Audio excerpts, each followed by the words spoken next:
welcome everyone. Sorry about the late start. We had some technical difficulties. This was our first time using this equipment, so hopefully it's still working.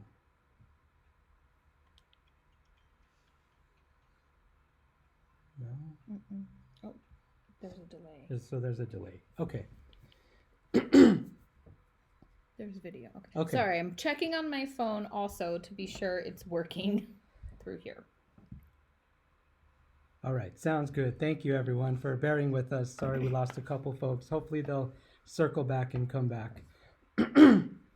So thank you all for joining us, and hope everyone's doing well during these uncertain times. We appreciate that you took the time to be with us tonight. My name is Tony Quintana. I'm Mickey Quintana. I'm the plant-based eating program manager with Animal Protection of New Mexico. Part of our program, we provide education, just like we're doing tonight, helping people transition to plant-based diets or stay on their plant-based diets. We've been also doing some work with cafeterias and restaurants across the state, looking at getting more plant-based foods more available to folks as well. And we have some other initiatives that we'll probably talk about a little bit later on. If you're interested in learning more about Animal Protection of New Mexico, you could join visit our website, which we'll link to later on as well. So I have experience in nutrition education, personal training, fitness instruction. I've done health coaching, worked in diabetes prevention and various health promotion and disease prevention programs, just to share a little bit of my background. And I'm Mickey. We've been vegan for about 4 years now, and we were vegetarian since 2007. About 4 months after our eldest son was born, we went vegetarian. And we've been on this journey for about 13 years now. So at the end, we will take questions. We are monitoring the live chat. There's a bit of a lag, so we'll just do our best. But go ahead, and if you have any questions, you can plug it into the live chat. And if for whatever reason you're watching this and you can't comment on the YouTube channel, we'll post a phone number that you could text questions to. And so we'll go through the presentation, and then you can ask some questions at the end. Absolutely. And just a reminder, again, thank you for bearing with us. Yeah. And we are following protocol. We're in our living room with our children in the house, other room, yep. and our dog here as well. So if we have other quick issues we need to tend to, we'll do our absolute best. We're working with some new software, so see how this goes. So with no further ado, we'll get started with the presentation with the class. So just an overview of what we're going to talk about. We're going to spend a lot of time talking about what we do eat. Mm-hmm. So in the beginning, just to kind of make it easy and help everyone define what plant-based eating means, we're going to talk about what we avoid. Then we're going to go into some nutrition information and some specifics for people especially people who are new to plant-based eating or making the transition. And then we're going to look at reading food labels and how to determine whether something is plant-based or not, and just get into a little more details about that. Then we'll spend a good chunk of time talking about meal planning, sharing some recipes and go-to meals that we found really useful and helpful, and wrap up with some resources. So just a note, we're not doctors or dietitians. We shared our background. This is not medical advice. It's just for informational purposes. Hopefully it does help you build a foundation of knowledge, and then you can talk with your doctor or dietitian for individual nutrition recommendations for yourself. But hopefully this does help you just get a variety of information. We're not going to spend too much time talking about the why go plant-based. We can do that in another class or another video in the future if people are interested in that. There's lots of different reasons. So some of this information might not pertain to you or may pertain to you depending on what your reasons for going plant-based are, whether it's for your health, for the animals, the environment, or for spiritual reasons or human rights. Right? Yep. Awesome. So just kicking off what we avoid. Kind of the what might seem obvious, yeah. Meat, including chicken, fish, lard, chicken broth, beef broth, stock, all that kinds of things. Also, animal secretions, which sounds kind of funny, but that's really what we're talking about, things that come out of animals. Eggs, milk products. And then there's some other animal products that we avoid. Yeah, some of the things that might be kind of hidden or that you might not recognize as necessarily coming from animals. So most people recognize honey. That is bee food. That is what they make and eat. So plant-based and vegan individuals typically try to avoid honey as much as possible. I think we're pretty good at avoiding it completely. Gelatin is another one that people might not think of, but that is made from like hooves, like horses and cow hooves. And that's typically in marshmallows, but there are vegan marshmallows, so you can still enjoy your s'mores. And then whey and casein are milk derivatives. So anything with those are not going to be vegan because they're still using animals in that process. So those are some of the more well-known hidden ones, because with all of this said, you don't want to get lost in the weeds because it can be a rabbit hole. And so just starting out, we thought it just makes the most sense, obviously, to avoid the obvious ones. And then these are some of the sort of hidden ones that you might not recognize as animal products. Yeah. Definitely don't overwhelm yourself, especially if you're new. Yeah.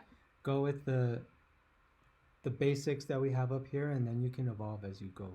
As you learn more. Yeah, for sure. So cool. On to nutrition. We're going to cover in depth 4 different nutrients, and then we might get into more in the questions. But these are kind of the 4 main ones that most people are concerned with, especially when transitioning and making sure that your plant-based diet is going to be adequate and meet your needs. These are kind of the ones that people ask the most about, especially the first one. So let's get into that. Yeah. So without further ado, where do you get your protein? That's one of the first questions that I get asked probably 9 out of 10 times when people learn that I'm vegan or on a plant-based diet. Everyone's concerned with protein. So how much do you need? The underneath that is some very generalized numbers. So each person is individual, of course, and has individual protein needs based on lots of different factors. But these very general recommendations can cover the vast majority of people. So roughly 45 grams per day for the average female, 55 grams per day for the average male. That's going to keep you covered. That's very easy to get. And the truth is the majority of Americans get too much protein. In most cases, more than twice as much protein as you need. Where do you get it from? Well, protein exists in all whole foods. A whole food is a non-processed food or minimally processed food. So nuts, seeds, avocados, grains, beans, legumes, fruits, vegetables, those are whole foods, and all of them will contain some amount of protein. Right. So for example, avocado oil does not have any protein in it because it's just the condensed oil that's been taken out of the avocado. But if you eat a whole avocado, that's going to have some protein in it. Yep. Not a lot, but some. So like I said, all whole foods have protein. So as long as you're getting enough calories and you're eating a varied diet, you're getting enough protein. So to simplify it, I just came up with this equation: enough calories plus varied diet equals enough protein. For people who are just interested in knowing what plant foods are higher in protein for various reasons, beans are a go-to that are very rich in protein. Nuts and seeds, some have higher protein content than others. Whole grains are high in protein, so like oats, quinoa, etc. And then the faux meats that we'll talk about a little bit later are high in protein as well. So very easy to get your protein. A book that I highly recommend if you want to really delve deep into it is called Proteinaholic by Dr. Garth Davis, and he gets all into the nitty gritty of where the protein recommendations come from, how protein works in your body, and why we really don't need to obsess over it. Even those that are building muscle probably don't need to obsess over it half as much as they do. And there's plenty of vegan bodybuilders and vegan people that are putting on muscle that don't eat massive amounts of protein. And if you look in nature, some of the largest, strongest land animals are vegan and are eating plants. And so gorillas, hippos, rhinos, elephants, they're plant eaters. They're very large, they're very strong, and they get plenty of protein from plants. Yeah. Just like at the bottom, you can read the fine print. Friendly reminder, there's no medical term or diagnosis for protein deficiency. That's not a thing. Right. Because people who aren't getting enough protein just simply aren't getting enough calories. Right. And that's malnutrition. Exactly. At that point. Yep. All right. So next we have calcium. And that's another question we get a lot. Don't you need cow milk for calcium or dairy to get enough calcium? So I really like this quote from the Physicians Committee for Responsible Medicine, who is a group of, just like it sounds, physicians who study nutrition extensively and give different recommendations based on the research. And they say that dairy products do contain calcium, but it's accompanied by animal proteins, lactose sugar, animal growth factors, occasional drugs and contaminants, and a substantial amount of fat and cholesterol in all but the defatted versions. So off the bat, you've got saturated fat and cholesterol, which cholesterol does not exist in plants. A dietary cholesterol only exists in animal foods. Humans do not need any dietary cholesterol. We can make all the cholesterol that we need. Yep. And despite the headlines, dietary cholesterol is not good for you and it does cause problems. So, but even then people will say, just eat the non-fat yogurt, non-fat milk, and that'll be fine, right? Well, it still comes with all those other things mentioned in that quote. Which cause their own host of issues. Which is, and just animal protein in and of itself. We could do a whole class on that and what it does to your body. So I came up with the analogy the other day that drinking cow milk to get your calcium is like getting sunburn to get your vitamin D. Probably causing more harm than good, and there's lots of other ways you could do it. So some plant foods that are high in calcium are listed here, and the recommendations in the bottom right corner, those are from the National Institutes of Health. So you can kind of just zero in on your kind of individual needs and then take a look at how you could get those just with these foods we've mentioned. So tofu, that's half a cup of tofu, has 861 milligrams. So if I just have one meal of tofu, I'm 3/4 of the way there for my calcium, just with one part of one meal. Yeah, we actually often eat a tofu scramble, and I will put spinach in it. So then Tony, needing about 1,000 milligrams of calcium a day, gets it just in breakfast if he's eating a half a cup of tofu. And we know how spinach cooks down to like nothing practically, so it doesn't really take much spinach to get your that amount in your meal. So it just with breakfast, you've met your calcium needs. Yeah, and I included just white beans because they're of the beans, they tend to be the highest in calcium, but tons of other beans are pretty high in calcium as well, with at least about 100 milligrams per half cup. For folks who are concerned or needing a little bit extra, there's fortified orange juice you can get. That's, like you can see, has a good amount of calcium. And then lots of plant milks are fortified with calcium as well. So I just used, for example, the soy milk that we have in our fridge, which is Silk brand, because that's my favorite. So we buy that pretty regularly, and that's fortified with 450 milligrams. So just a couple cups of soy milk, and you can handle all your calcium needs. Just that in and of itself. So if you're eating a wide variety of all of these foods, which is ideal, getting your daily beans and greens, then you're it's hitting your calcium needs without a very problem. easy.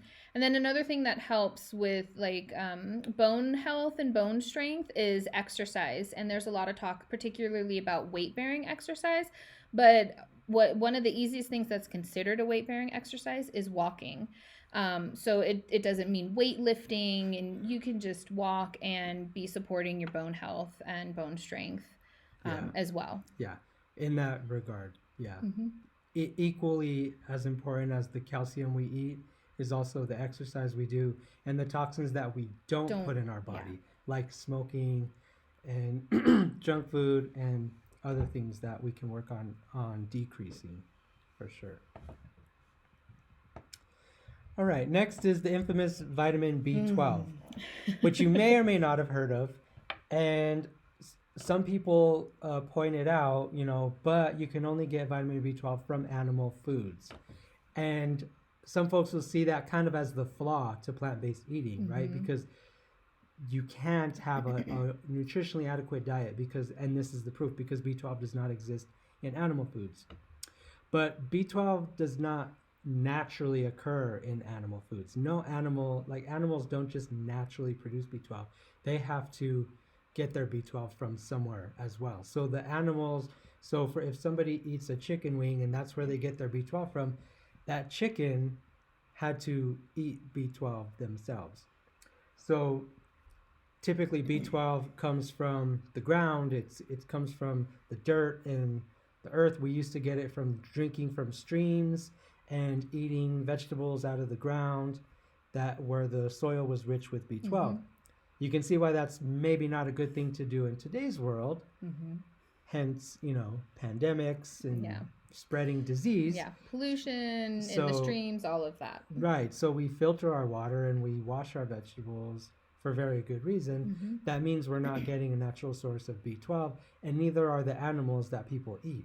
The animals are being given B12 supplements in their feed, and then people eat the animal flesh, and they're just recycling the supplements that they got, right? The animals are the middlemen. Right. So there's two ways you could get your B12. You can feed an animal B12 and then eat their flesh, or you could just take the B12 supplement yourself.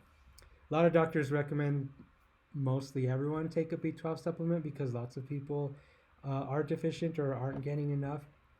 This recommendation that we included is from Dr. Greger's book, How Not to Die, which is one of the most comprehensive books on nutrition ever written.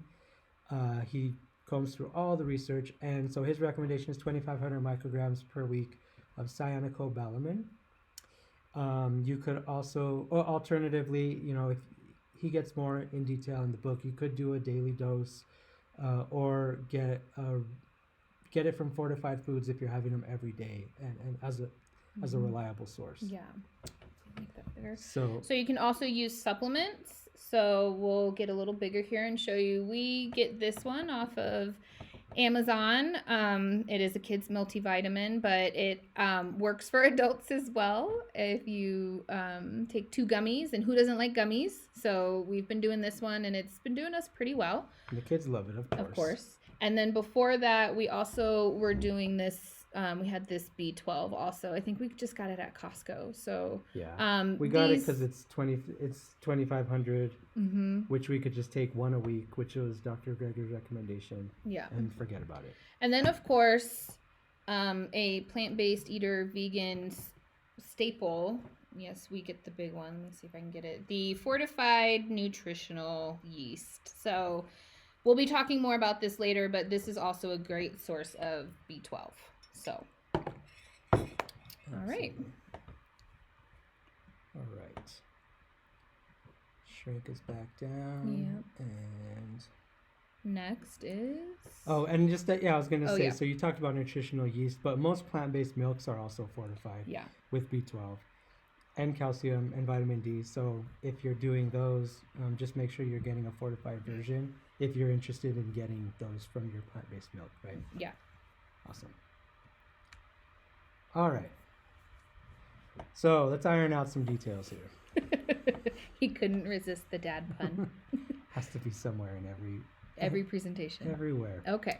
But so iron is one that maybe not a lot of people are concerned with, but should at least take note of.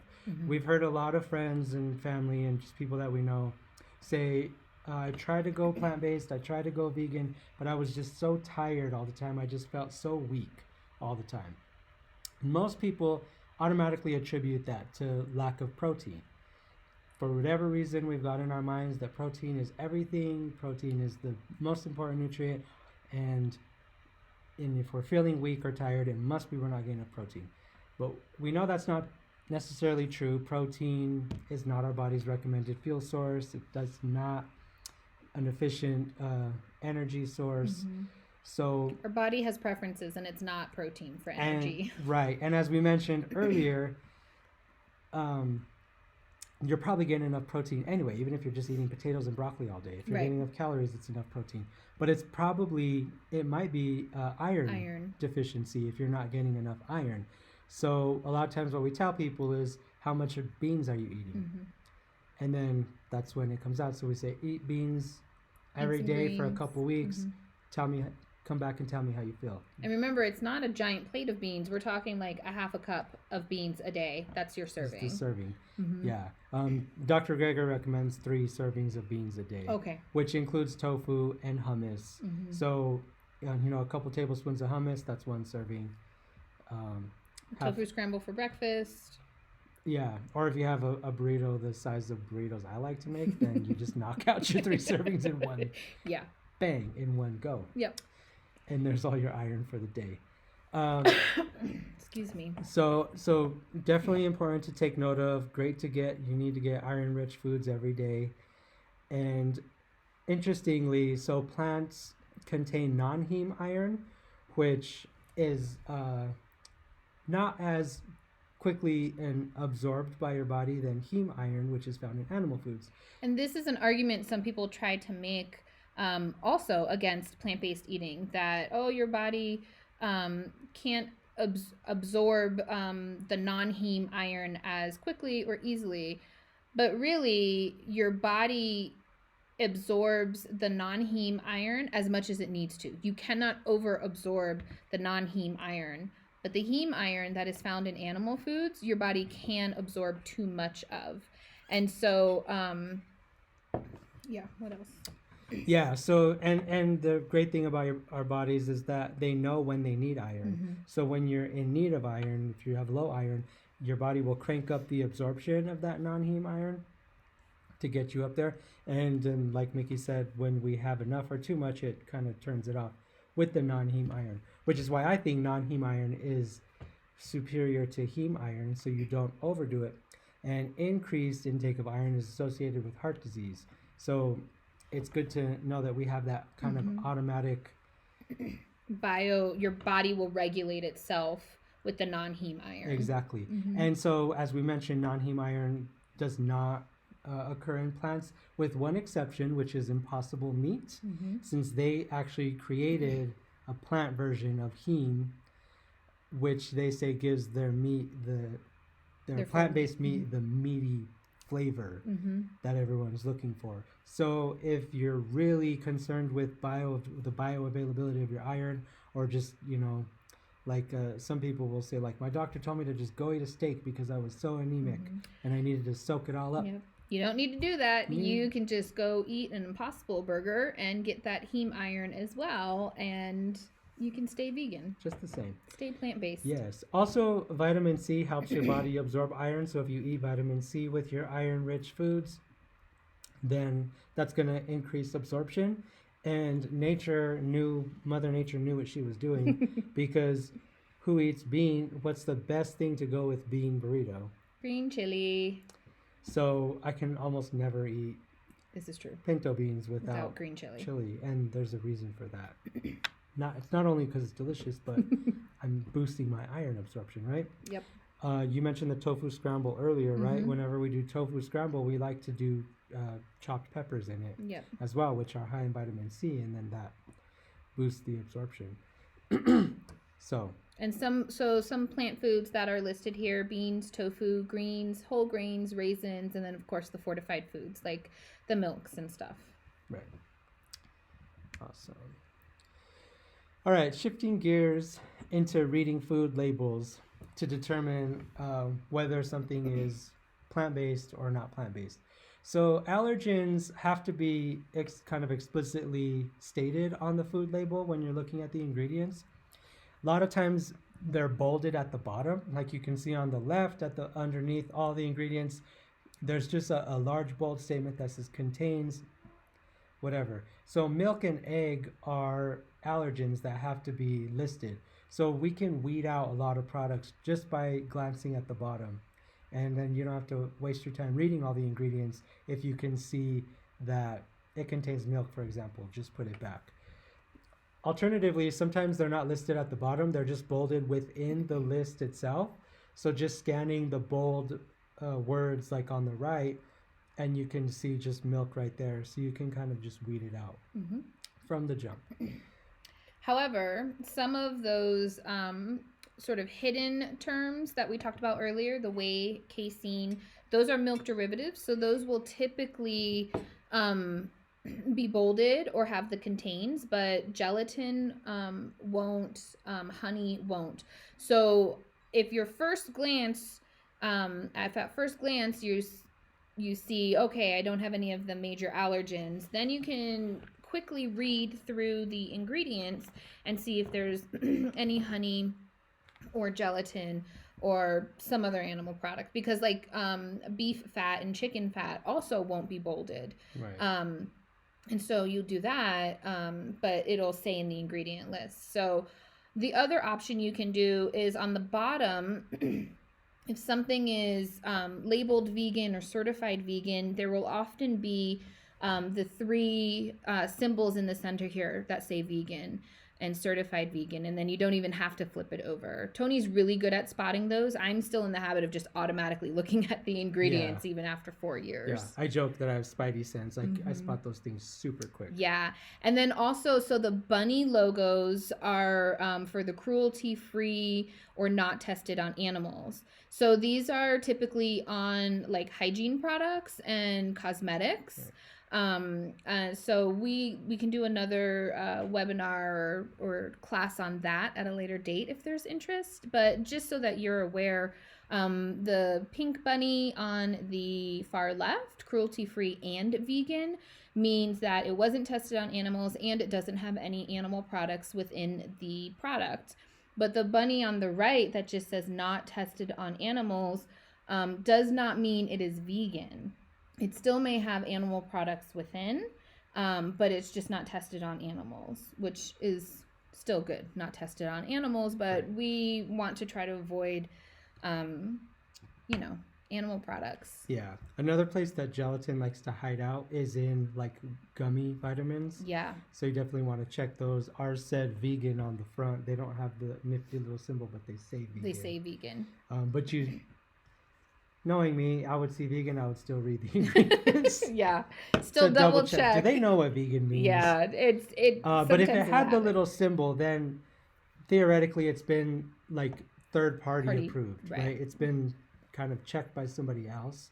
But if they just write the word vegan, I don't know how much I trust that. I'll still double He's check. a little skeptical sometimes, but so those are good things to look for, the V's and stuff. Right. All right. All right. Now into the stuff you probably really came for. Yeah. What do we eat? What do we eat? Yeah, and so a lot of people when they start out, okay, you're vegan or you're plant-based, or I'm going to go plant-based. What am I going to eat?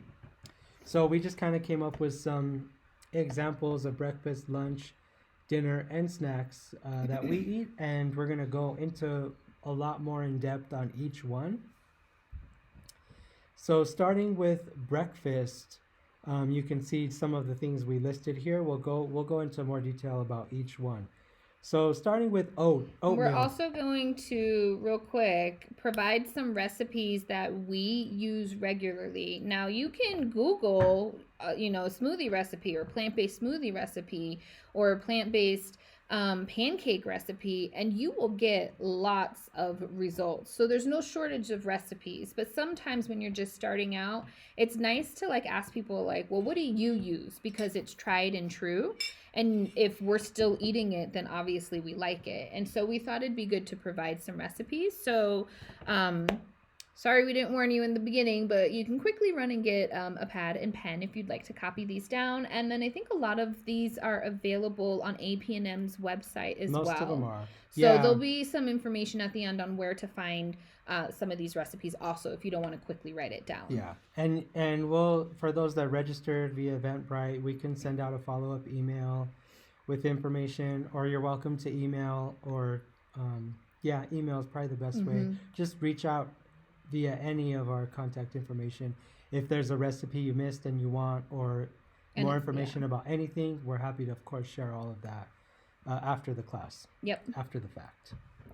All right. So on to oats. I mean, everyone just knows basic cooking oatmeal. But one of our go-tos is overnight oats. It's a way to enjoy oats with the same texture as if they were cooked without having to cook them.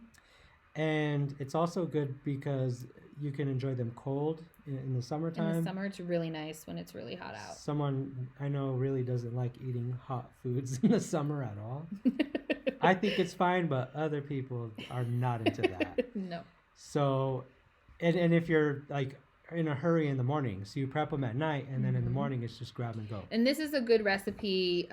So Tony's recipe is on the right, and then sort of that's adapted from some other ones, which is kind of like the one on Tony's is on the left. The original that he adapted from is on the right. And this is a good meal that you can prep. You see we have ours in a jar in this picture, and you can prep 5 at a time, and you can do different flavors if you want. And then you just stick them in your fridge, and then you have breakfast for the next couple days that you can just grab and eat and not have to expend that mental energy of like, what am I going to eat today? Correct. Because that gets old. Yeah. So the recipe on the right from Loving It Vegan, that's like a pretty basic recipe that kind of what we discovered when we first did overnight oats. And then we kind of started experimenting from there. And you can figure out, some people like them more thick or more kind of soupy, which I like. Kind of the basic idea is that the oats, and then if you add flax or chia, those soak up the milk overnight and make it kind of thick and creamy. Gives you that oatmeal consistency. Right, and you can add any fruit you want, or anything like that. My recipe, notice it doesn't say frozen fruit, it says frozen cherries, because that's the only fruit. That's his favorite. But you can do, I think in this picture I did strawberry, banana. We've done chocolate peanut butter. Tony also likes chocolate cherry. Sometimes. That's my variation. Yeah, blueberry. The options really are limited by your imagination, and there is no shortage of inspiration online. So there's you can go wild here. Yeah. For sure. So smoothies, kind of an easy thing. You can just make up whatever you want. Just throw whatever in a blender. The basic smoothie recipe on the left, though, is one that we used to use quite a bit because we like to prepare a lot of them at one time. So we could just spend a little bit of time on like Sunday afternoon, and we would get sandwich bags or little baggies and just prep. I think it was a sandwich bag. I think that recipe that is there on the left fits pretty great in a sandwich bag. Yeah, it was a sandwich bag. So we would prep like 30 smoothie packs at one time, throw them all in the freezer, and then you're good to go. In the morning, or when you want the smoothie, you just add the milk to the blender and then dump your smoothie packet in, and then you're done. Yep. That's also could be helpful right now when we can't make as many trips to the grocery store maybe, or we're trying to stay home for a long time. You can buy a bunch of fresh greens, prep your smoothie bags so the greens get frozen and they stay you keep from going bad, and then you can have your greens daily. Yeah, exactly. And so you'll notice that there is oats in our smoothie recipe, and that helps sort of bulk it up and keep you full longer, because Tony learned that a smoothie without oats really doesn't do him very well. It doesn't keep him very long. But when he makes it like this, he can go till lunch. It's like a meal for him. So, yeah. And then the recipe on the right is my milkless smoothie recipe. So some people don't. If you're like me, you're down to drink a smoothie for breakfast like every day or 5 days a week. Mm-hmm. But maybe you don't want to use plant milk every day for various reasons. It could get pricey. Maybe you don't want some of the additives that are in a lot of plant milks. Maybe it's an environmental thing. Whatever the case may be. So I wanted to figure out if I could make a smoothie that was good without plant milk, because I'm very particular about my smoothies. I refuse to even use almond milk in a smoothie because it's not creamy enough. It's not, Soy milk is the only milk that works, that is acceptable in a smoothie. So I played around with it, and I did figure out if you add rolled oats, flax, chia seeds in water and soak it overnight, and then in the morning blend that mixture first, it creates a creamy consistency that you can add frozen fruit and greens to, and you get a good smoothie. I like to add the dates because overnight the dates get real plump and easy to blend, and then it makes adds sweetness to your smoothie without adding concentrated sugar. Mm-hmm. You're just adding some fruit. So kind of that's my routine, is I'll soak that at night and then make my smoothie in the morning, and then he's good to go. A delicious creamy smoothie without milk. Yeah. The other thing we also do with smoothies is something called smoothie bowls, which you can see some pictures here because it's kind of fun. You get to add toppings to it. So we've done nuts, seeds, coconut flakes, fresh fruit, granola. You could just do raw oats. The toppings there are endless as well. And then the very top picture is just a chocolate nice cream smoothie. Where there's no oats, it's really just like bananas and peanut butter and chocolate, and you get a chocolate peanut butter like shake type thing, and that is really delicious. And you can make it smoothie consistency, or you could use less milk and your bananas be more frozen, and then you get like a ice cream type consistency. So that one's pretty yummy too. And we have another video on the YouTube channel about how to make nice cream. That's a whole video just on that, if you're interested in more about that. And you already talked about your beautiful smoothie bowls, and she does make them like that just for fun. It's not just for she doesn't just do that for pictures or Instagram. It's for us, just because, and the boys love it. And visual presentation is meaningful for food, whether we realize it or not. It makes our food more enjoyable. Yeah. So and it's fun to do that. I that looks so pretty. Now I'm gonna eat it. Yeah. Full disclosure, I don't do that for myself. I don't have the patience for all that. I just throw it in a bowl, but I appreciate when she does it for me. Yeah. All right, let's talk about pancakes.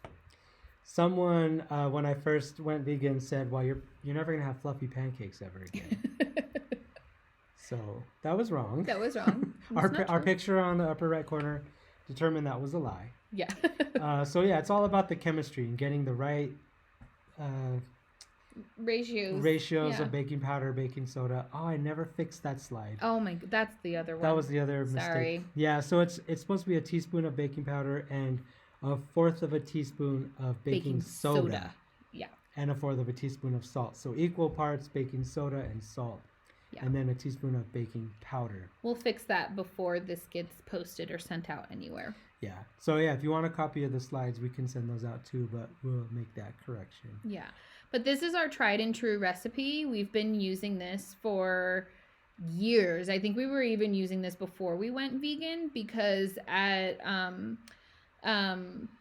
there was a time a number of years ago where eggs just went through, the price seemed to go through the roof. So I stopped using eggs for baking before we even went vegan, and I was using a flax egg, which is ground flax meal mixed with water, and you let it sit to congeal together and create the binder. But I've also, excuse me, I've also, when I've been in a hurry to make the pancakes in the morning, just mix the flax meal in with the dry ingredients and then, make my batter as usual. And then I let my batter sit while the pan warms up. And my pancakes still fluff up and they still bind well. So that's a little trick if you're in a hurry. But Tony doesn't like to do that. I'm always too scared. He's too scared. I do it the old school way. Yeah. Where I make the flax egg before. So you just mix the flax with the water, and then you have to let it sit so that the flax can soak up the water, and it makes it congeals. The jelly, yeah. It's like a jelly substance that's what binds. What's your binding agent? Yep. So apparently you can do it either way. If you maybe one day I'll venture out and master that. It does seem a lot easier and quicker. And it's awesome because then you don't have to add all that cholesterol to your pancakes. And then we also make this berry sauce, which it's just nice to have an option that's not syrup, because if you like to have like the store-bought syrups, so like faux syrups are just full of stuff, and maybe people want to avoid that, and so maybe you're using maple syrup. Well, that can add up on a stack of pancakes like you see there. But it's also, the berry sauce is just really good. Yeah. And you can use any berries. We typically like to use the triple berry frozen mix, but we've done blueberry and we've done strawberry, and it's all been delicious. And then this is nice because you can control the sweetness too. Like you can add more or less maple syrup. You can control the consistency. If you want it thicker, maybe use less water, or maybe you try it without the water. And so you really just combine everything in a small pot on the stove, and you bring it to a boil for how long? Just kind of simmer it for about 5 minutes. Yeah. And then you blend it up. And then you blend it up. So I actually don't measure anything or time anything. I just throw it in the pan and let it simmer while I do whatever, make coffee or, maybe finish the pancakes, yeah. Whatever. After it's been simmering for a few minutes, I usually just get our immersion blender and immersion blend it. Alternatively, you could just pour it in a blender and you're done. And it does work without water. It makes it just thicker. And it's the boys really like it. Like it's kid approved. Yeah. It offers a nice variety. Yeah, and then you get some berries in your day, Yeah. which is highly recommended to have berries every day for their antioxidants and cancer-fighting properties and so forth. Yep. So, all right, we do these types of foods: bagels, English muffins, toast, fairly regularly. And the awesome thing is that a lot of bagels are accidentally vegan. There's quite a few English muffins that are accidentally vegan, and breads as well. So my favorite brand is Dave's Killer Bread and Dave's Killer Bagels. They're organic, which is awesome. Especially lately, we've been really trying to do only organic grains. And sometimes that's harder to find in bagels and breads. So Dave's is a go-to for that, and they're just also really good. So yeah. And then we really enjoy the Trader Joe everything bagels, and then in the fall, pumpkin spice bagels as well. Highly recommended. Yeah, they're really tasty. And then on the bottom, we have some examples of toppings, some alternative plant-based butters, and the tofu cream cheese. I also enjoy the Trader Joe's cream cheese. Those are really the only two cream cheeses that I like on the market. I'm a little particular about the cream cheese. And those are my two favorite, but keep trying them. The nice thing about what's happening in the plant-based food market is a lot of companies are coming out with new products. And so if you try a brand and you're not that impressed or you don't really like it, don't just give up on plant-based cream cheese, say. Try a different brand, because there's some options out there now.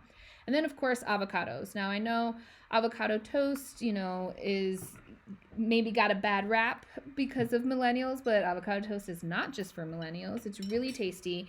And I actually really like to make a slice of toast, put some mashed avocado on it, and then get the everything but the bagel seasoning. You can find that at Trader Joe's and at Costco, maybe at Walmart too, I'm not sure.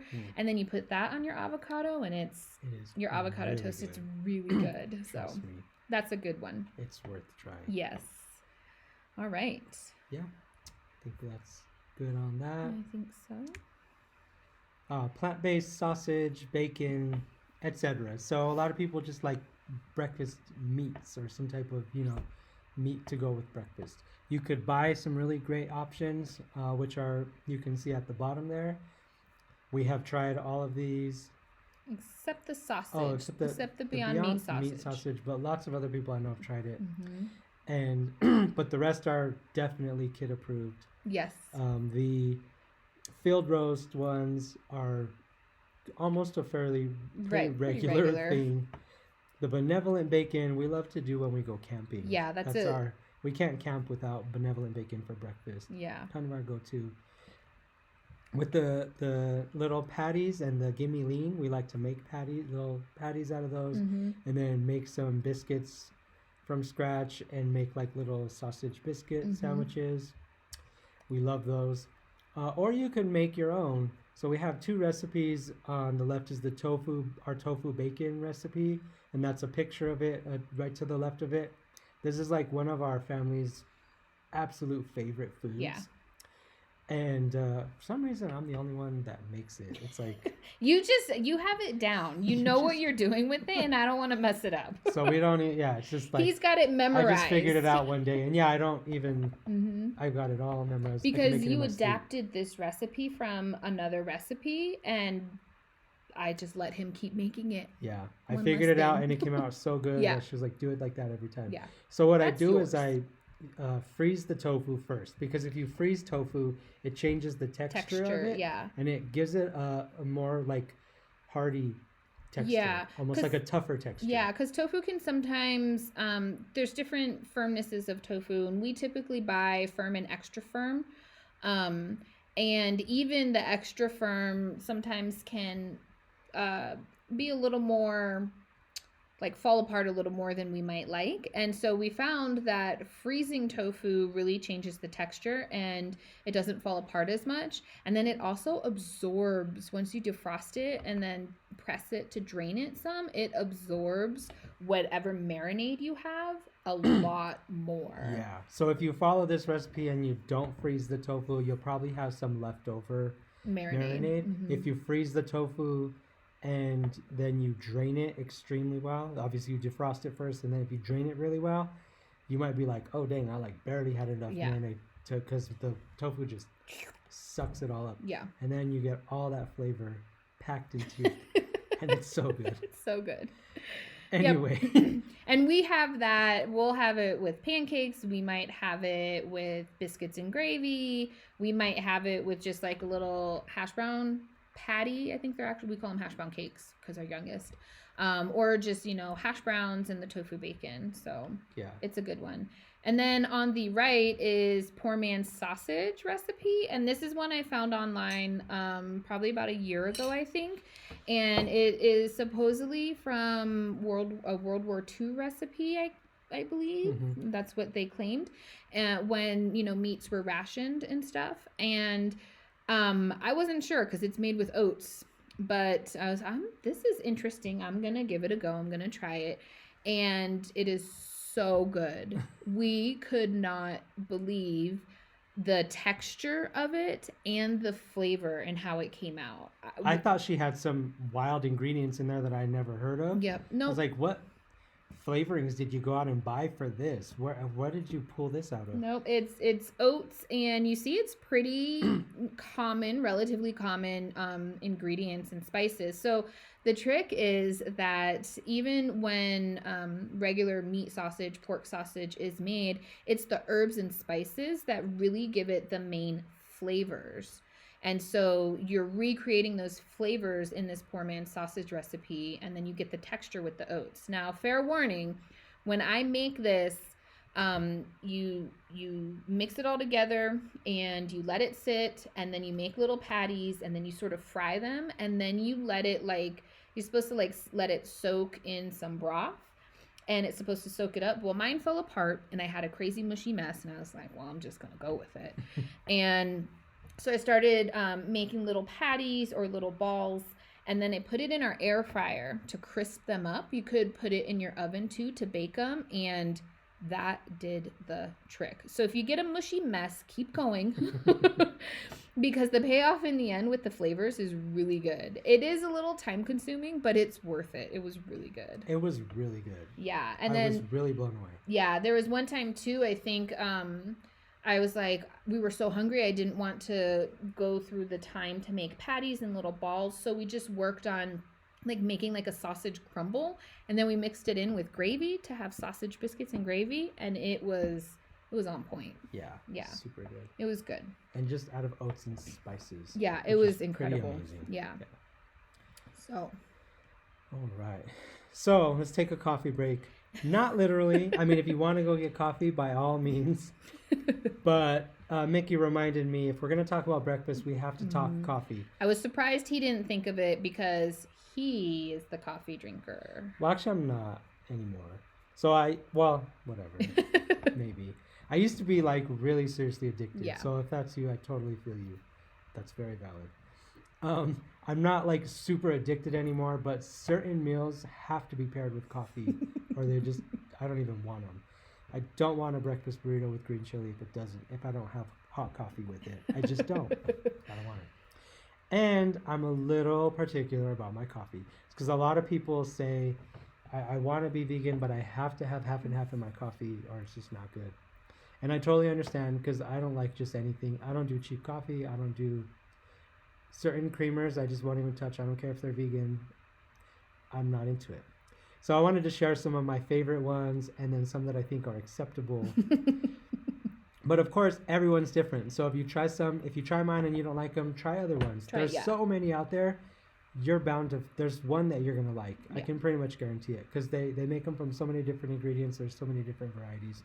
The largest one on your screen is, you probably guessed my favorite one, the Silk Original. That's the go-to. That's the best one. Whenever it's on sale, we have to buy it. I don't care if we need it or not, buy it. Because that's my favorite one and the all-time best. Yeah. And what I tell people when they say they're really particular, I say, try that one. I also really like the Trader Joe's brand soy creamer. And that one's super good. I like this Silk brand almond creamer. The sweet and creamy one. The sweet and creamy with that purple on top. Yeah. If you want some sweetness in your coffee, that one is quite enjoyable as well. A lot of times I don't like the sweetness in my coffee, which is why I like the original Silk or the Trader Joe's, but that sweet and creamy one. I like the sweet and creamy a lot, but I also like a little bit of coffee with my milk and sugar. So if that's you, I would definitely recommend that one because it's yummy, right? Yeah. The rest of them on the screen are acceptable. They're good.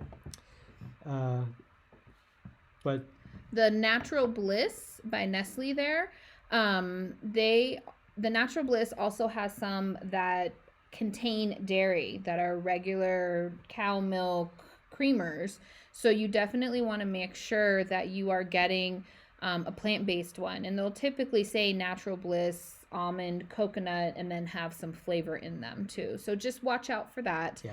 And then they're good. And then the Ripple has a half and half, and that one's pretty good. And then this Oatly is good too. And I think both of them have what's called a barista blend, where you can make like the fancy lattes and you can like, draw the stuff on the top of your coffees and whatnot. They're kind of all the rage in coffee shops these days, especially with the younger crowd.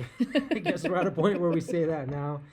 But yeah, the oat milk barista edition and Ripple, those are good options. And then also you can make your own, and it's very easy. You can just take either raw unsalted cashews or raw unsalted almonds. You soak them overnight, and then you blend them with water, and it makes a creamy milk that you can use as creamer. The more nut to water ratio. I invented a word earlier. I was trying to say cashew ratio and I say casio. Casio. So your casio will determine how creamy it is. So a lot of people just like to use a cup of cashews to a cup of water, and that gives you a super rich and creamy texture that that you can make your creamer from home. And our friend makes this, and she loves it. For her, it's more economical because she can buy the nuts in bulk, and she drinks a lot of coffee. Yeah. So she's like, I'll go broke on just creamer alone because of my coffee habit, but this is a good way to save money. Right. So you can play around with that. Yeah. Awesome. All right, moving on to lunch. So we won't get too technical with recipes on this section because a lot of it is just kind of simple put together type of stuff. But we are going to share our recipe this recipe for chickpea salad, which is something that we did at a class fairly recently with Heart and Soul. So she shared this recipe for a marinara spread, which kind of tasted pretty similar to tuna salad. Alternatively, you could use Mickey's method, which is when I learned about chickpea smash and chickpea tuna or chickpea spread. I just got a can of chickpeas and I rinsed them, and then I used a fork in a bowl to mash them up, and I just made my chickpea salad the same way I had grown up making my tuna salad. All the same spices, all the same ingredients, and I mixed it up, and that really did the trick. It was good for me, and then that has become a staple in our house is the chickpea salad or the chickpea smash. Yes. And then we use vegan mayo. So there are vegan mayos on the market that you can use, and that's the trick. If you want something more whole foods instead of a vegan mayo, because that tends to be processed, you can try it with avocado. I've heard of people mashing up an avocado and mixing that in. We've done it once relatively recently, and it was okay.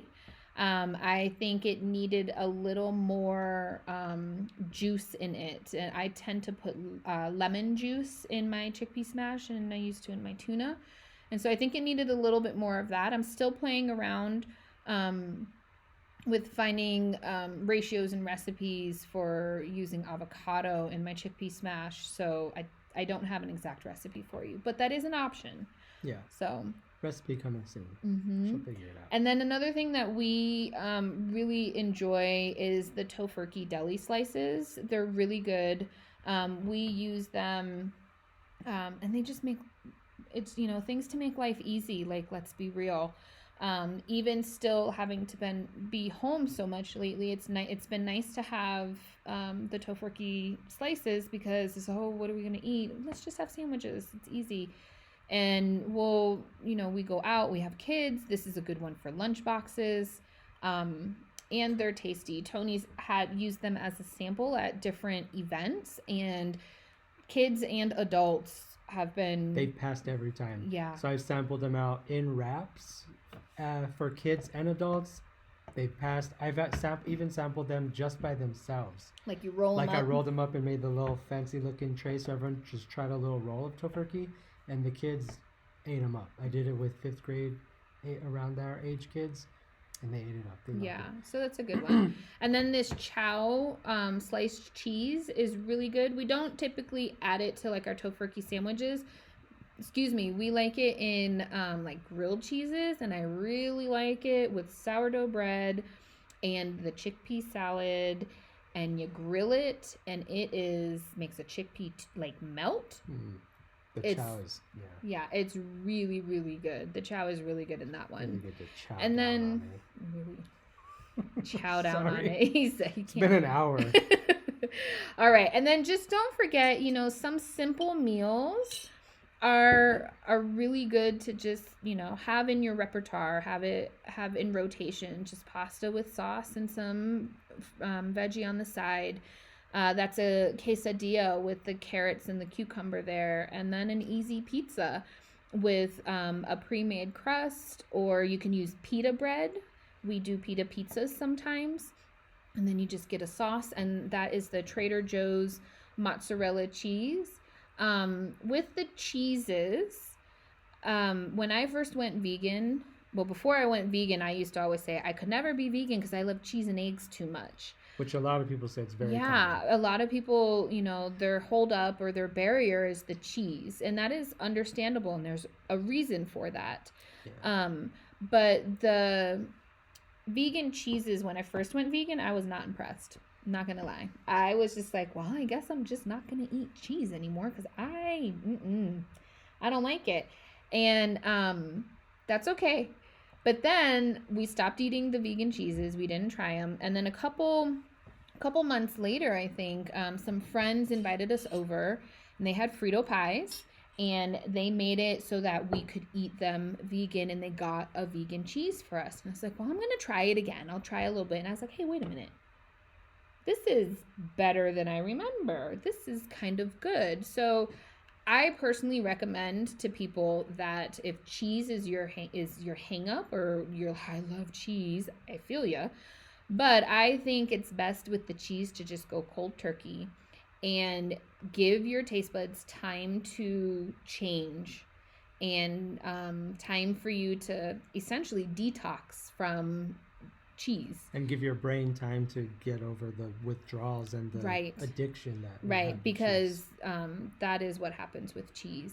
And then go back to a vegan cheese. And now when we went vegan about 4 years ago, I'm only thinking there was like maybe 2 or 3 vegan cheese brands on the market at the time, and there are way more now. So this is another product that after you have taken a break from cheese, and then you're try different brands, because still to this day we have preferences with the brands, and they're getting better. They are getting better. So the newest Daya shreds, I just tried them kind of recently at my sister's house before all this. And yeah, I was blown away. I was like, wow, that's new. Yeah, what is that? They reformatted their formula, and it was really good. So definitely keep trying. Yeah. All right. So, and before we, just real quick, we had a question. Someone asked, is aquafaba the liquid from chickpeas? And yes, it is. That's exactly what one of the recipes earlier called for aquafaba. Yes. And it is just the liquid from the chickpeas. So you could use that in place of egg in a lot of recipes. And you used it one time, and I was like, yeah. I was like, what? How is that going to do what eggs do? That makes no sense to me. It did, y'all. It worked. It did. Yep. So. And you can just, when you drain a can of chickpeas, just drain into like a jar and then save it in your fridge, and you can just use it. And it'll keep in your fridge. I'm not sure, because I am always like, I'm going to make something with it, and then... and then I don't. So I'm not sure how long it keeps. Look that up. But... I'm ambitious in that department. But if you do, yeah, it works wonders.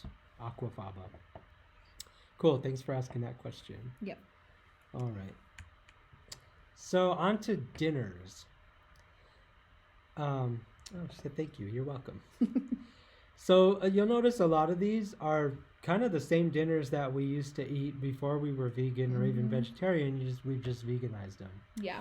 And you can also explore with lots of other things. We've discovered lots of new foods that we never ate before. Yes. That actually are my favorite foods now that I like to eat all the time, are foods that I never ate before I was vegan. Yeah. And now I can't get enough of them. One thing I like to recommend too for people exploring eating plant-based is to think of some of your favorite meals, some of your go-to meals, and think about ways you can make them vegan. Whether that's using a faux meat, or removing the meat completely. Like pasta is an easy one. If you typically put ground beef in your pasta sauce when you make it, maybe try one of the crumbles, which we'll see in coming up. Or there's lentil recipes that you can use as a replacement. And so I really think it's valuable and important for people to figure out their comfort foods and how to make their comfort foods vegan. Because you really will fall back on the comfort foods that you grew up on. Yeah. I tend to anyway. Comfort foods, and then the foods that you eat most often. Yeah. So not necessarily your favorite food. If your favorite food is something you only eat like twice a year, then that's not your priority. It's the meals you eat most often. Yeah. What do you eat like every week or or a couple times a week, even when maybe some people eat stuff that often. Like, what are Your what do you find yourself cooking like, very often? Yeah, like Tony loves chili rellenos. I haven't perfected that because one, we can go out to eat and get vegan chili rellenos now, and two, that's labor intensive and it's kind of hard. But and I'm used to only eating it like a couple times a year. It's a very big treat. Right, but enchiladas they're labor intensive, but they're more often because they're not as hard, I guess. Right, and Frito pies. We eat those all the time. Yeah, all the time. Yeah. When we want something easy, when we want to feed a lot of people, when we want to watch sports, they kind of go with lots of things. So that was like making a good vegan Frito pie. That's our priority. Right. Over rellenos, which is not like a treat. So often. Yeah. All right. So just to kind of give some ideas, you want to talk about the sushi bowl? Sure. Yeah. The sushi bowl there on the left is essentially an unwrapped sushi. Rolling sushi, I had never done it before we went vegan.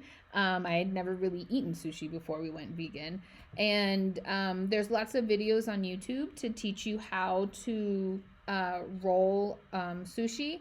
And it's not as hard as I thought it was going to be, but still, if it intimidates you, you can just throw all the ingredients in a bowl and then get those seaweed snacks that you see at the store, and you just crumple that up on top and sprinkle some soy sauce or your topping of choice, and you've got a sushi bowl. And it's really delicious and it's really easy. Our kids really like it too. Like, they will ask for sushi bowls sometimes. And it's an easy way to get them to eat vegetables. Yeah. And even raw vegetables. Like, yep. Mm-hmm. Yeah, because we typically we try to do brown rice, cucumber, carrot, avocado, and then a nice little trick is some of those French fried onions that typically go on green bean casseroles in November are a nice little addition. A lot of them are accidentally vegan, and they're a nice little addition to sushi bowls. Yeah, you get that crunchy roll kind of topping. It's delicious. Yeah. And then also fajitas. We've been making those for over a decade now. Since vegetarian, just make them without the meat. And we really just like them that way. Yeah, all the peppers and onion, it's just so delicious. Yeah, and that's just a plate of nutrients right there, really, when you think about it. And again, that's that vitamin C with the iron combo. The kids love those as well. Yeah. Our youngest likes to call them worms. When he was since he was little. And I want more worms. Yes. Sure, eat them all. Yep. And then in the pot there is the corn chowder, which is something that I think Tony didn't. This is one of the meals that is now one of his absolute favorites. And it wasn't one that we were eating before we were vegan. Ever. And I eat it 3 times a week. He would, genuinely. And this is it before we blend it. So we have an immersion blender, and we just put that in and blend it up a little bit. You could also just mix it in a blender, take like half of it, and that gives you sort of the thick, creamy consistency. Chowder. I like creamy stuff. You do like creamy things. Yeah. And then, of course, burger and fries. Yeah, so below that, you see the Beyond Meat burgers, which we really enjoy a lot, but also these Morningstar Meat Lover burgers are pretty delicious. Yeah, I don't know why people don't talk about them more. They're a fraction of the cost and almost as good. Yeah, Tony calls them the unsung heroes of plant-based burgers. Yeah. Yeah, they're really good. So, and then you see we have some suggestions. We have we call them crumbles. I'm not sure what Gardein has that labeled as, but we just call them crumbles. Yeah. And that you can use in like tacos, beefless ground, tacos, sauce, all of that kind of stuff. Spaghetti sauce, enchiladas. If you want like a meaty Frito pie, this is a good one for the meaty Frito pies. And then Boca, I think Beyond Meat has some. Morningstar has a version, and we kind of cycle between Morningstar, Gardein, Boca, but there's a lot of options there too. The chicken strips are really good sometimes if you want chicken fajitas or green chili chicken enchiladas. Also, like chicken and dumplings. Those little strips are really good in that. And yeah, and then this Italian sausage is almost like kielbasa. And I grew up with my mom making a like fried potato with peppers, like green pepper, red pepper, and kielbasa cut up, and it was so good. And I was like, hey, let me try this. And it hit the spot. It is just like I grew up with. That's another camping staple. Yeah, I when was we gonna go say that. camping. We take that one and do that. And it's really, these are really tasty brands. For sure. Yeah. All right. Our cheese sauce. Cheese sauce. This was a game changer. I think I actually found this when I was on the cheese fast from the plant-based when I was like, I'm not eating that stuff. I don't like it. I found this recipe and I was shook. I was amazed because it's based with potatoes and carrots and spices. And you can make a Whole Foods version that is oil-free, and that one's really tasty. I believe that recipe is up on the APNM website. It is, yep. And we use this sauce. You can see we use it on nachos. We've used it in mac and cheese. We've used it on chili cheese fries, and that has a little bit of homemade ranch dressing drizzled on top of our chili cheese fries. I've used it in enchiladas. Sometimes we just make a big batch and we'll have nachos one night and then mac and cheese the next night. Or if we just have a little left over, we'll make tacos and then drizzle some on the tacos. Yeah. Yeah. It's good as just a dip for like snacks for the kids, queso and chips. I've made enchiladas with this cheese sauce and the chicken strips from the previous slide with several different groups, and they're always a hit. The other cool thing is when you make enchiladas with this, you don't have to fry your tortillas like we typically do. The tortillas just kind of soak up the moisture from the sauce, and it just it does the trick without frying it, and you can minimize or eliminate the oil from that meal. Yeah. Super good. So, and Tony also likes to get the taco seasoning packet like from Trader Joe's and mix it into the cheese sauce, and that's also a good like queso dip as well. Yeah. And speaking of tacos, this is another go-to for us. So you could make delicious tacos with the Gardein crumbles like we talked about, or if you want a Whole Foods version, or just a cheaper version, a more affordable version. This is a good one. This is a slow cooker recipe, so you can put it in your crock pot and you just put all the ingredients in, mix it up, and I think it is cook on high for 4 hours and on low for 6 hours. I've done it on the stovetop before. I personally prefer the consistency that comes out of the crock pot. You really want it to be, I don't want to say mushy, but you really don't want like your lentils and rice to still be mostly formed after you mix it. So on the stovetop, you might need a little bit more liquid and for it to go a little bit longer in cooking. So you just have to watch it. But the crock pot, good stuff there. This is really good. Yeah, it's a great taco option. And you might be kind of stocked up on lentils and rice right now, or kind of it's a good shelf stable thing to buy, and then you can make, this is one thing that you can make with it that's super good. Yeah. Eating very well. Tony discovered one time that when we were making tacos, if you take a soft taco and you put this lentil mixture on it, and then you put a hard taco and you wrap it and you fill your hard taco with like crumbles and your regular filling, you've got yourself a double decker, and it is delicious. So for the foodies out there, it's worth the effort. Yeah. Or if you have a little bit of crumbles left over from another meal, you probably don't. I don't know how that happened, but this is how this came about. We had a little bit of, for some reason, we had like a few tablespoons of crumbles, and I was like, what are we going to do with that?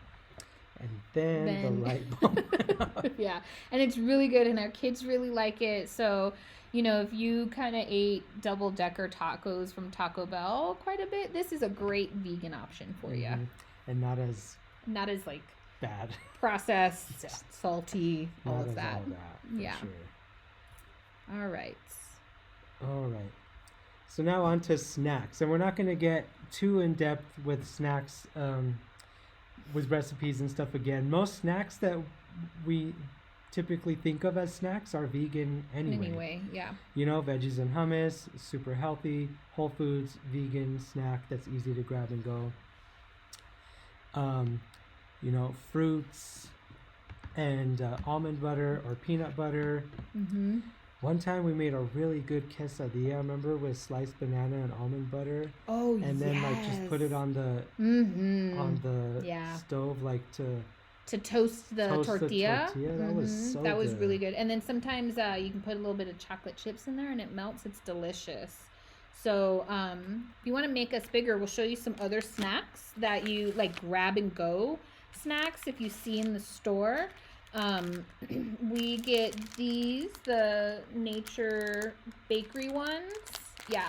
And I've seen these at like Walmart. We just get it when Costco has them. We just get the big pack because, you know, we have kids. Like, let's be real. And then this one is great because it has the vegan logo. I'm trying. Sorry, guys. There it is. Yeah. And so you can see how that looks. And then Lenny and Larry's these giant cookies. They are quite big, but so they're pretty filling. They're complete. And they say vegan right on it as well. And they look and taste like cookies to me, but it's not cookie. It's more of like a protein bar. Yeah. So it's got a lot of fiber and protein, which makes it filling. I've had some experiences where I've been in a airport traveling and I'm in a hurry and I can't find any decent vegan food, so I'll just go to the convenience store and buy a Larry's cookie.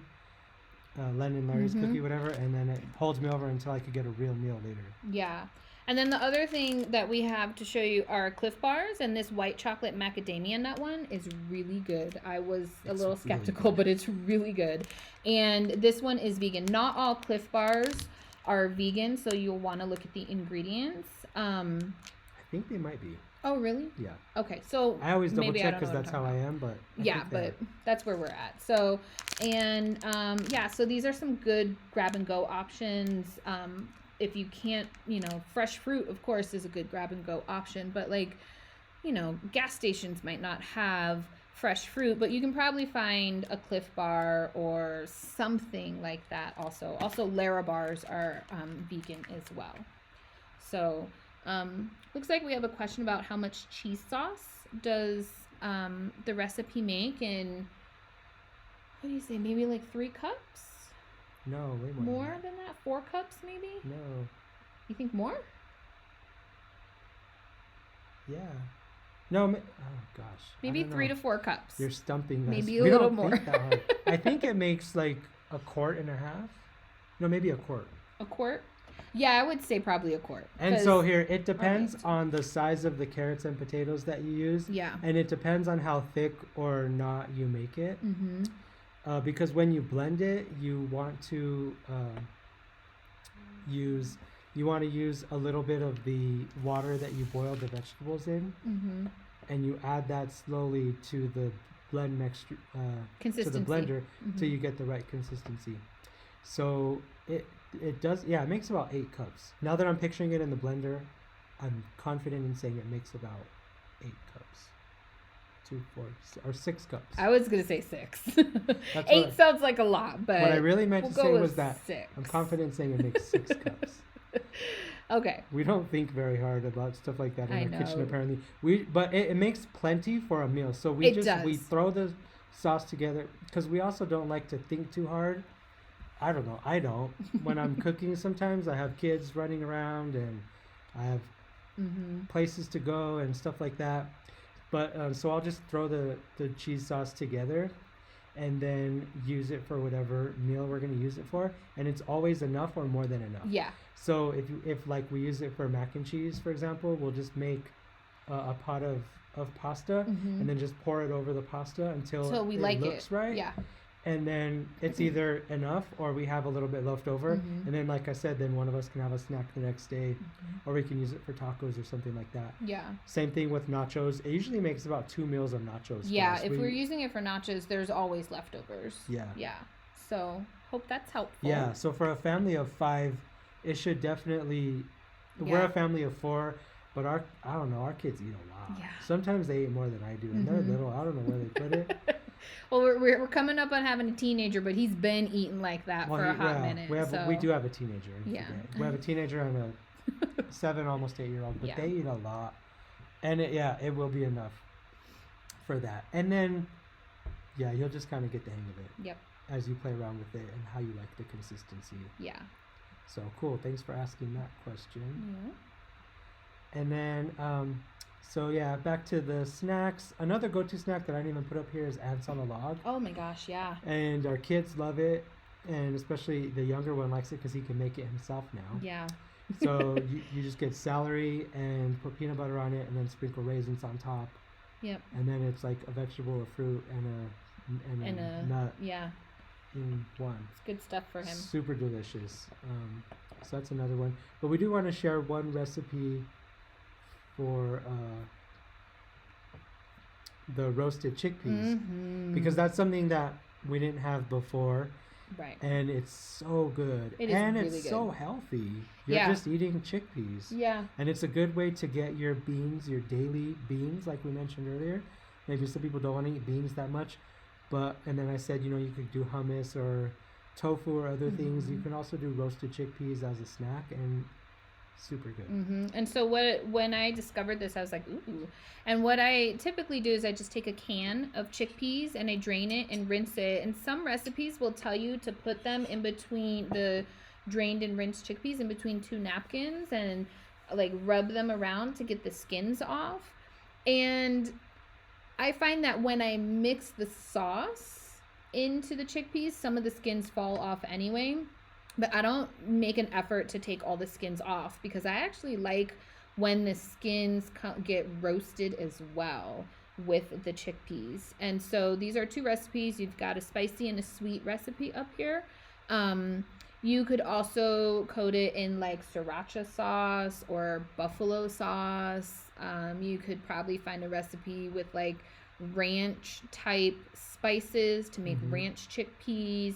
So the options here there's a lot of options for roasted chickpeas, roasted flavored chickpeas. Yeah, I love the buffalo ones. Yeah. And now when you said that, I just got an idea that we need to make a batch of buffalo and then a batch of ranch. Ooh, and then mix them. Put your hands together. What have I been doing this whole time? That would be yummy. So this is a good one. Like if you tend to feel snacky, and maybe you snack on chips and you want to replace that with something, this could be something good to replace that with.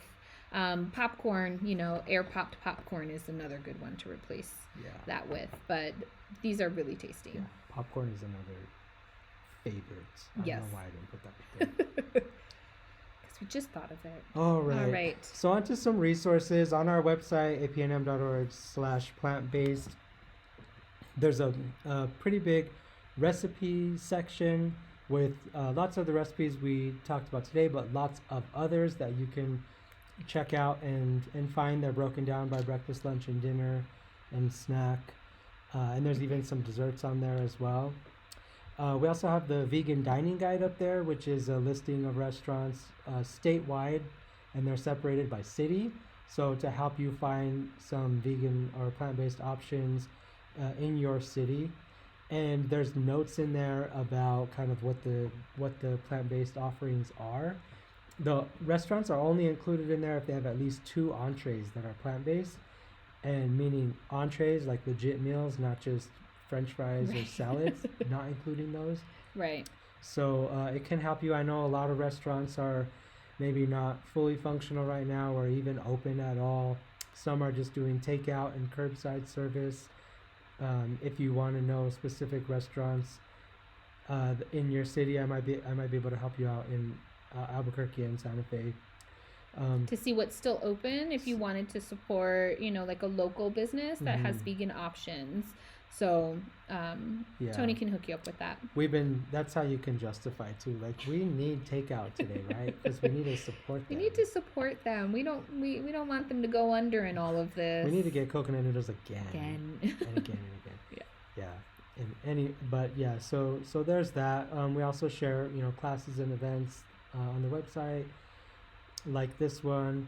And you can also sign up for our e-alerts, which is once a month we send out an email with resources, news updates. So, for example, the last alert that went out this month, that just went out last week, kind of gave a listing of restaurants that we knew that were doing curbside, that are local and have really good plant-based options. So it's kind of just a good way to keep a pulse on updates and news and events and happenings through there. And more resources unfolding all the time. Right now, we're working on a podcast that will be premiering soon. So pretty excited for that. Yep. So stay tuned for that. Yeah, and those are kind of our resources. So with that, Question time. it's about 30 minutes left or so. So we'll move on to questions. So if you have any, you can post your questions in the chat like folks have been. If you're not able to post in the chat there, you can, we have a text line. You can text your questions to us.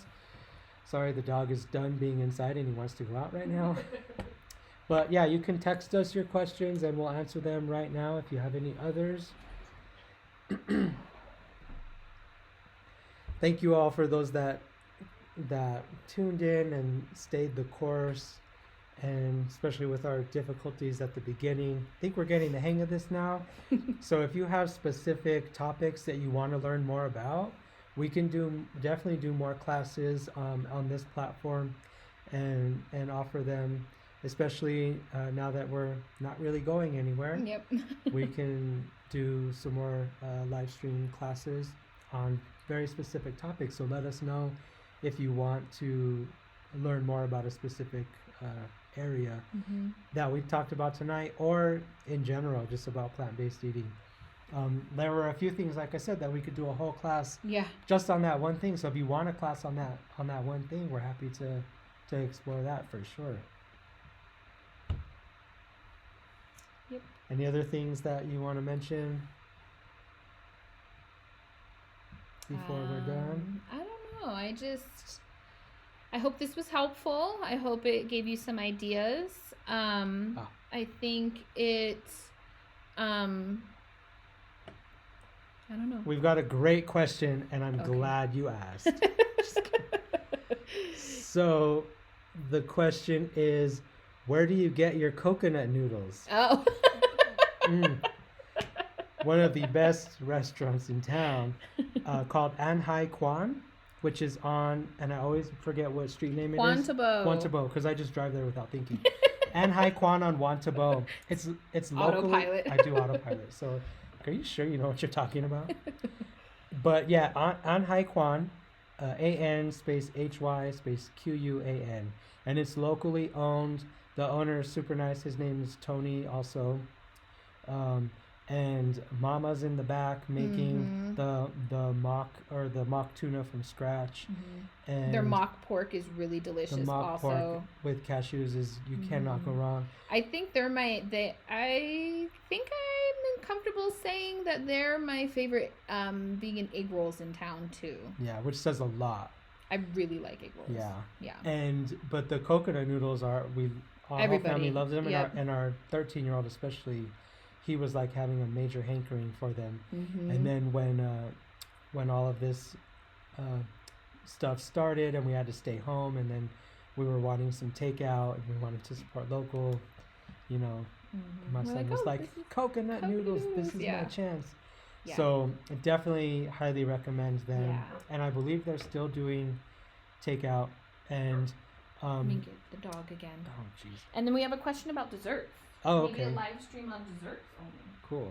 So, and at the time with An Hai Kwan, they were doing discounts on delivery and takeout. So, I don't know if they're still doing that, but they were offering a discount on takeout and a free delivery.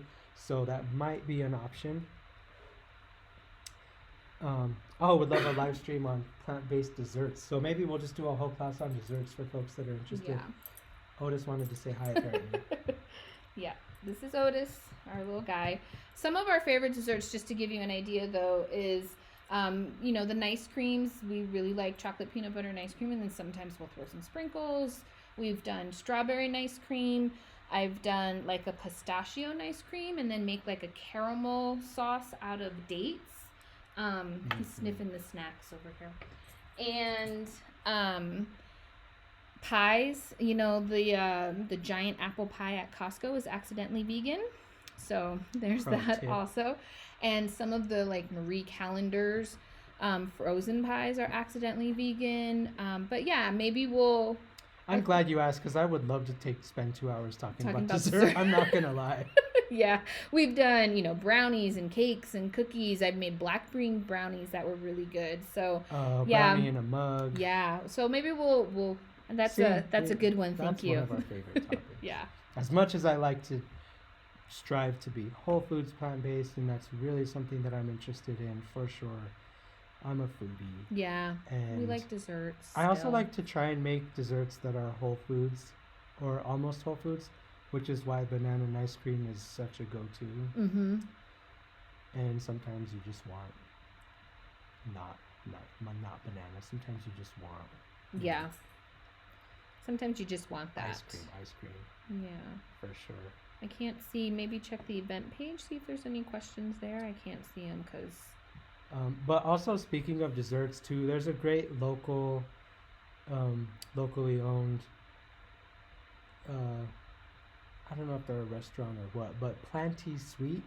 So like plenty, but Eatery? Plenty Sweet. Was still doing pickup orders recently. And it's good to order ahead of time because they sell out. Because they're really good. We just got them this last weekend. It was our anniversary. Yeah. And, we needed to support local, so let's buy some sweets. So we bought some they do mini bundt cakes, and they did a tiramisu cheesecake. Yeah. You should try it. Yeah, it was good. It was good. Definitely. So that's a good one. All right. Yeah, I don't see any other questions coming up.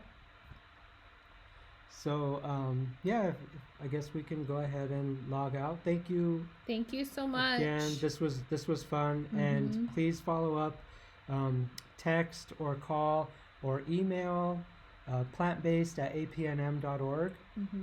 And this phone number here that is still up, you can also text and call there as well. And you'll get in touch with Tony. Yeah, or message us on Facebook. Whatever route you want to take, let us know. Feedback on the class, what was helpful, what do you want to learn more about, what classes do you want to see in the future. Like I said, definitely looking to do more live streaming so we can all just enjoy class in our homes while we're here and talk about what we're cooking and learn more. So, all right. Awesome. Thank you so much. Thank you so much. Everyone. Have a good one. Be safe out there. Well, be safe inside. Be safe in there. In there. All right. Figure out how to